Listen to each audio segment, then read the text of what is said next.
So advancing low carbon, moving into the energy transition, I just feel like we have a real opportunity to be part of the solutions mentality and explain ourselves better. Historically, we haven't. Welcome to our Voices Matter podcast. Our guest today is very, very special. She is a trailblazer for women in energy. She spent 37 years at Chevron, where she played a variety of leadership roles, including President, Asia Pacific Exploration and Production, which was her last role there before she retired.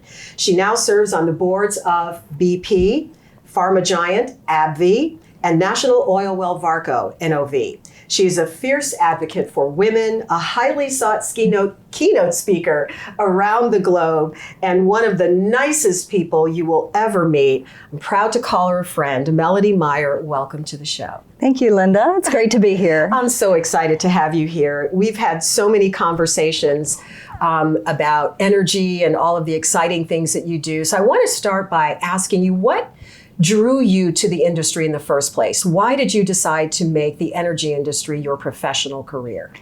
Well, I probably didn't have a lot of choice because I was literally born in an oil camp in North Dakota.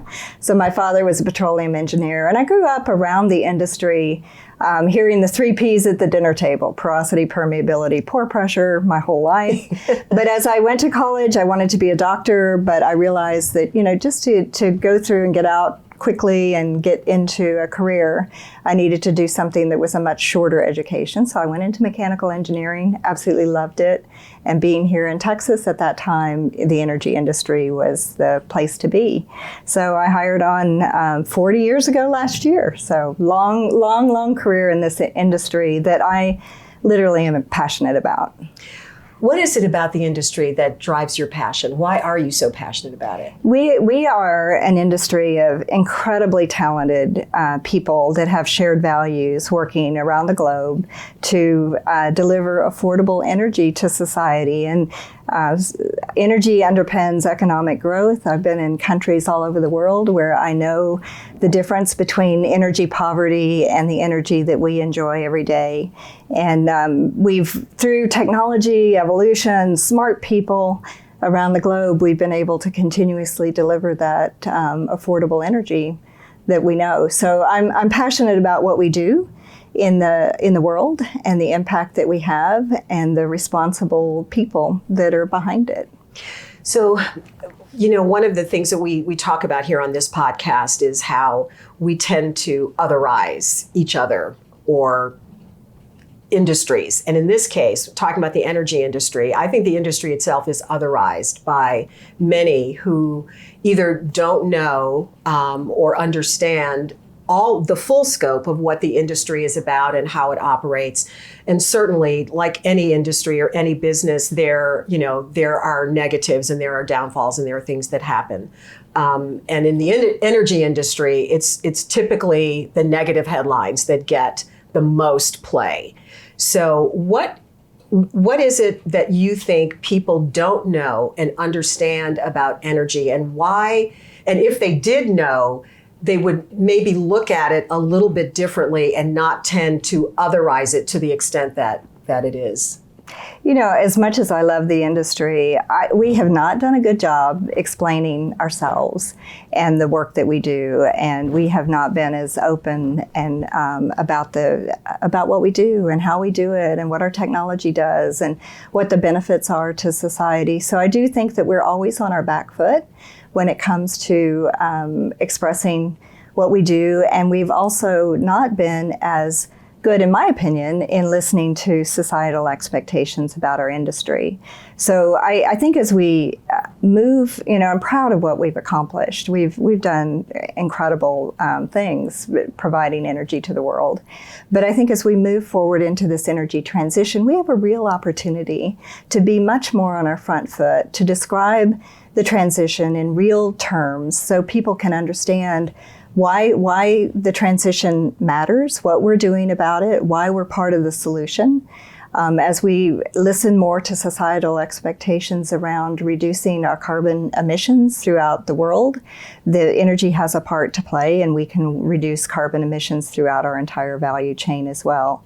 So advancing low carbon, moving into the energy transition, I just feel like we have a real opportunity to be part of the solutions mentality and explain ourselves better. Historically, we haven't done very well. Yeah. Why do you think that is? To some extent, being a woman in a male-dominated industry, I think that we could have done better listening to society had we had more women at parity in our industry. Who knows?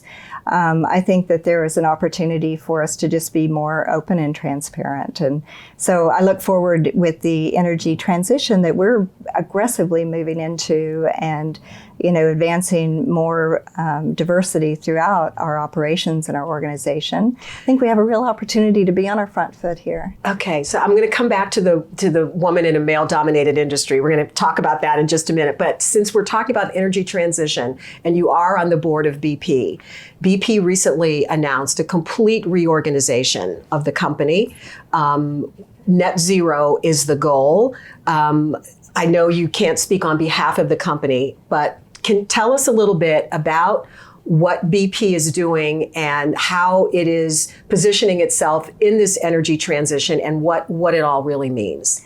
So my views today are really my own views and not necessarily those of my affiliated companies. But I will say that all companies today are looking, public companies for sure, are looking at environmental, social, governance issues, ESG. And so I would say in every boardroom in America, across the board, we're looking at our position on environmental, social governance issues. And with respect to BP and many of our colleagues in the industry, we're looking hard to see how do we accelerate the energy transition and reduce emissions across the entire value chain. So what we know about energy is that will be a continued increased demand for energy. But with that increased demand, we will be looking to reduce carbon emissions across the entire energy mix. And meeting, the biggest change, I guess, is there's more societal expectations around meeting that. So BP looked hard at how to progress a net zero carbon ambition and has communicated recently some aims within the company and within the world where we are working to meet some net zero carbon expectations across the board. And I'm pleased that we're doing it in BP. I'm encouraged that other companies are looking to do the same thing across the board. But it's all about, how do we provide more energy with fewer emissions and more energy options. So that, I kind of wanted to define the energy transition. I was going to ask you, because it's a term that we use, the energy transition. So, okay, what does that really mean? Yeah, so go ahead, define it for us. For me, what it means, and many of my colleagues in the industry probably share this, it's not off hydrocarbons to renewable forms of energy, because there are no solar or wind or energy solutions that satisfy the need for the products that we use every day in everyday life. For example, we will continue to need oil and natural gas, particularly oil, in terms of feedstock for materials. So if you look around this room, probably, I've heard a statistic, 87% of the things in the room are derived from hydrocarbons. The materials in our phones, the materials in our laptops, the materials in our clothes, our cars. And we need oil to be that feedstock, essential feedstock for materials that are essential to our quality of life every day. Natural gas, we'll continue to need natural gas. Now, a lot of people talk about natural gas as a bridge fuel from hydrocarbons to other alternatives, but natural gas is a cleaner burning alternative to different fuels, combusted oil and coal particularly. And I just think that natural gas will continue to have a large role. But what will happen with the energy transition is we're going to be moving much more aggressively into wind, solar, hydrogen, biofuels, every form of opportunity, energy alternative, which I don't like that word. I like energy renewables because they're not. It's not either or. It's and. And I think over time, with more choices, our consumers will move more towards the lower emission products. So companies like BP and others are working hard to provide a much broader range of choices so that consumers can make a choice on a broader mix, and that we can continue to use, hydrocarbons for fuel stocks and that sort of thing. So the energy transition is a broader range, but many, many choices and alternatives in the mix. And as you said, it's not an either or, it's an and. So it's not a zero-sum game. It's not one or the other. Right. Yeah. Right. Yeah. So from a consumer perspective, what is it that we as consumers can be doing? What is the role that we have to play in this energy transition that is kind of a learning curve for all of us, because it's learning new ways of adapting? Right. So to achieve a net zero carbon or a net zero greenhouse gas emission world, society has to be part of the equation. We have to adopt behaviors that are much more conservation minded and efficiency minded. There's countries in the world that are going to have to play a huge role in achieving net zero carbon emissions. We can't do it as a single country alone. It has to be all countries focused in on this. So conservation play a big role. I would say education plays a big role, because I think with respect to climate, I think the climate crisis mentality can have some unintended consequences. But if we can all work towards the climate solutions mentality, I think we can drive real solutions. And part of it's getting educated, learning about energy, learning about the energy that you consume, how you conserve it, what are real changes you can make in your day-to-day life that could help, how all countries will play a part in this. And so I just think it's a process of also being educated. Yeah, I like that. Not climate crisis, but a climate solutions mentality. Yes. It's a completely different way of looking at it. It is. Yeah, yeah.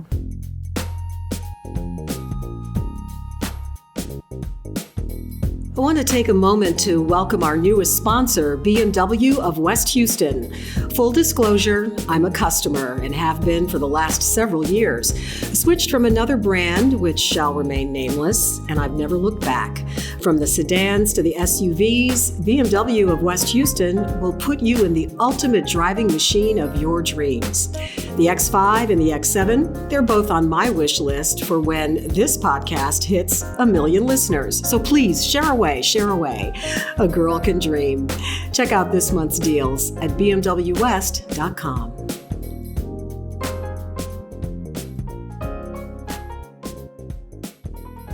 Okay, so let's go back to more of your personal story and what it was like for you being one of the only women when you first started out. What was your first job in the industry, by the way? I started with Gulf Oil, which was eventually bought by Chevron, designing offshore platforms and pipelines to be installed in West Africa. Wow. So from a very early age, I started traveling over to work with our contractors in France, and then working in Angola and Nigeria and the Congo, or Zaire at the time. Oh my goodness. Okay. So how many other women were with you? None. None. I was the only woman engineer in the group. And to be honest, I was one of the very few in university in mechanical engineering. So one day, later in my career, as I was working in Angola, one of my offshore superintendents came in to meet me, new in the job. And he says, well, I've never worked for a woman before, so how is it? And I said, well, I've never worked for a woman before, so I don't know. And he said, okay, we'll get along great. And we did. But, it was not that unusual because it was all I knew. But over time, my expectations for more women in our industry grew. I think in Kazakhstan, I had somewhat of an epiphany where I realized that my team, many Kazakh and Russian women, were looking to me as a role model, and I had never thought about that I was a role model. I was always so focused, head down on my job, my career, how I could create value. So then I started taking that job as a role model much more seriously, and I've been a huge advocate for the advancement of women in this industry ever since then. So it's been 40 years of, at least 25 or 30 of that pushing very hard for the advancement of women. Did you ever hit a time in your career, maybe in the early days, when you felt like, I'm not sure if I can get through this? Describe something like that for us. I had many obstacles, but I would say no roadblocks, because I always felt confident in my ability as an engineer, confident in my ability to add value to the company. And when there were a lot of biases that I saw and experienced, just blatant bias, unconscious bias, many times, I would let that roll off. I kind of had to accept the bias in silence, and just decided that as long as I was very professional, got my work done, created value for the company, that would be recognized and rewarded, and it was. I worked with fantastic male colleagues who were tremendous role models for me, and I worked with some colleagues that were role models on the other side, that I learned not to do. And particularly early in my career, it was kind of the good old boy system, and over time, we could transition out to a much more professional development company. So. Did you ever find yourself in a position where you had to put someone in his place for the way he treated you? I have, but in a very respectful way, because I think that you have to be constructive, and people have to embrace the challenge. And I tried to be constructive, to point out things to people that maybe they could have said something or done something a bit differently. And over time, as other women or underrepresented groups experienced more bias, I was much more vocal as a leader to ensure that we were being balanced in developing everyone to their fullest ability. I mean, the business case for diversity was not proven when I was young in my career. As I progressed in my career, that business case for the value that a company will have by being diverse is absolutely proven, and we know that. And so I no longer have to fight the uphill battle about the value. It's just, how do we get there? And we're still one of the industries that's furthest behind in oil and gas with respect to women and underrepresented groups. And we have a lot further to go. And I am working hard in my current phase 2 of my career to continue to advance women in this industry, because I know this industry can be so much better when we get to parity in the industry. What are you saying to young women today who come to you? As you say, you're doing so much work advocating for women, mentoring women in the industry and also outside of the industry. What is your best advice to women who find themselves in a position where they are not being they're experiencing bias, or whether it's conscious or unconscious? What is your best advice to them? Well, my best advice to them from a career standpoint is to stay in line management, because I think to progress in this industry, there's the profit and loss line management tract, and there's staff and functional jobs. And I think it's very important for women leaders to stay in line management, because that's where you can make the biggest impact. And if you're a good leader, which many women I know are very good leaders. We have good and bad, both men and women, but very good leaders. But if you stay in line management, I think you have the opportunity to create the most value and help more women and underrepresented employees behind you. So when you're in those line jobs, you have more ability. But when it comes to bias, I would just say, look, don't have a chip on your shoulder. Choose your battles wisely. Be respectful. Stay professional. When others have bias, it's not your problem; it's theirs. And I always tried to just rise above it and create value. To me, my biggest focus in the company was that if I could create value every day for the company, that I would be creating value for myself and my family as well. And it's just something that you can focus on every day in your life. As you're, as you say, in this phase 2 of your career, as you're on the boards, and you have your company, Melody Meyer Energy. So tell me more about what Melody Meyer Energy is doing to advance the causes that you care about. So Melody Meyer Energy is consulting. So I have been doing some consulting for a number of companies, and that's kind of the entity that does that. I also formed a company that is not really fully stood up, but it's a company called Women with Energy.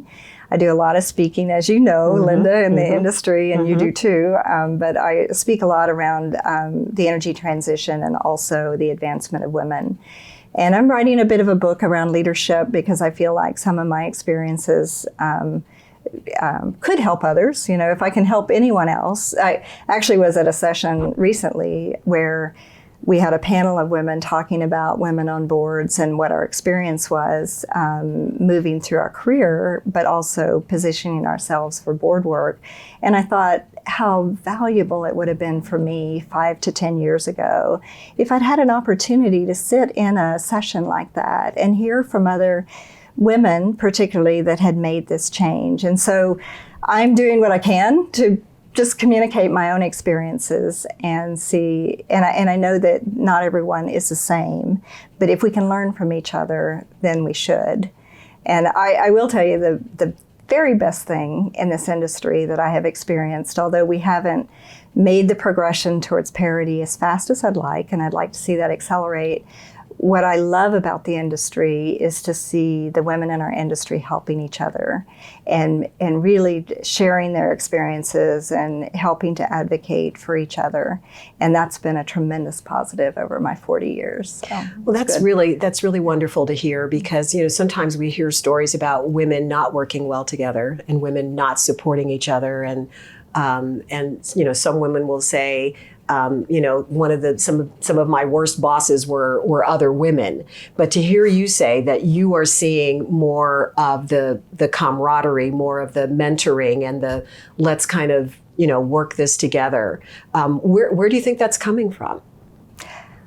I just think that, you know, we're generous to each other, and we know the value of accelerating the women towards parity in our industry. So I think that we need to help each other get there. And I think it's, I don't know why there was a bit of competitiveness early in my career, but there were so few of us. We didn't even know each other. I think another big opportunity is that as an industry, we're much more connected with our men and women colleagues, and the women in the industry have networked quite well, which has been great for all of us. What have you not done yet that is on your bucket list, either professionally or personally? You know, I think everything that is on my bucket list is in the industry. I'm very passionate around advancing low carbon and the energy transition and communicating that more effectively. So one of my bucket list opportunities really is to help communicate what we do and how we do it and our values and our people and why it's important that we all work towards a solutions mentality and provide energy, because we have to have both. We have to have energy for the quality of our lives, and we have to meet societal expectations for a very diverse set of fuel mixes that we all can benefit from. So to me, I guess my bucket list is communicating more effectively and better over time. Yeah, and I think it's so important for us to be having these kinds of conversations about energy, particularly with, you know, climate being so front and center on everyone's mind. And I like the way that you frame it as more talking about solutions as opposed to crisis. But I think it starts with recognizing that, you know, this is all our planet. You know, this is it. We got to do something here, and it's heartening to hear that people within the industry recognize and understand that and are actually moving to do something about it. Yeah, we're passionate about what we do. As I said earlier, fantastic people, using technology in very, very creative ways to provide affordable energy with lower carbon emissions, lower methane emissions, and we're definitely part of the solution. And I think as we continue to get more diverse and move more aggressively into this transition, that we'll, we're just part of that solution in the world. So I'm glad to see that we're communicating more effectively in this area. Yes, absolutely. So as we wrap up, I wanted to ask you to just sort of leave us with some general words of hope, which is what I ask of all of our guests.